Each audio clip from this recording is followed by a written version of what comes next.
Well, schools have been in the news a lot lately. We've got the Mosqueteria in Toronto. We've also got, been telling you about only white folk can be racist. That's in the curriculum of the Toronto District School Board.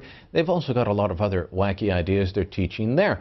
Well, Ontario's Premier was asked about the idea of the mosque in the school and said he's not going to get involved, that it's up to the local school boards to sort this sort of thing out, that he believes in them and their ability. Completely different take than Dalton McGuinty's had on the issue of gay-straight alliance clubs inside Catholic schools. He's told them they can't rely on Catholic teaching. They have to go with the secular view that he and his ministry are putting forward. That is going to cause even more consternation among the public. So how do we handle the issue of religious accommodations in schools? Joined now by Peter Jon MItchell. He is senior researcher at the Institute for Marriage and Family of Canada. Peter Jon, you mix religion and education and public money, and it just seems like a recipe for an explosion. It certainly does. It's almost a non-win for anybody. You can understand why the Premier today was trying to distance his office from making decisions. But we've seen both. We've seen religious accommodation, and we've also seen trying to police religion in schools. And I think both can be disastrous, both can be a failure. I think why many people get upset at the idea of the mosque in the school is that they've been told for years, well, we can't have Christmas holidays in public schools, not in the Catholic schools that McGuinty's fiddling with, but you can't have Merry Christmas, you can only have secular songs, all of this. Religion has been taken out if it's on the Christian side, and here we've got a full imam coming in, sermons being given, the segregation of boys and girls, and people are saying, well, wait a minute. You wouldn't let us do this for our religion. Why is it being allowed for somebody else? Have they gone too far in one direction and now too far for the other side?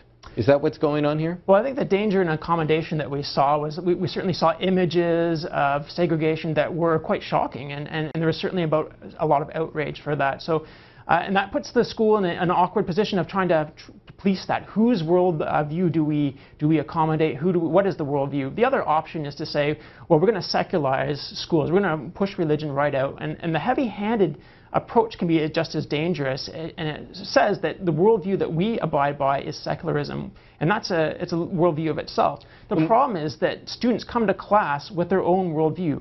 Religion is still going to be there. Nobody checks their worldview in their locker before they come into class. So those issues are going to be there, and sometimes worldviews are in conflict, and that's going to be reality in the classroom.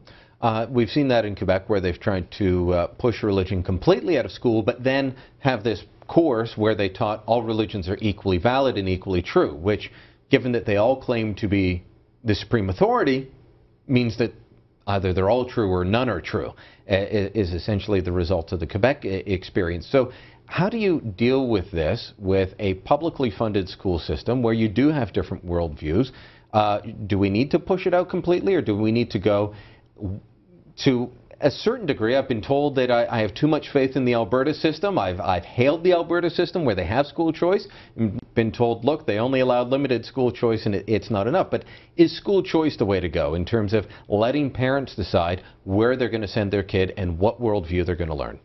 First of all, I think we're going to be talking about this issue next year. We're going to be talking about it the year after that and the year after that. This issue is not going to go away. There's no perfect solution.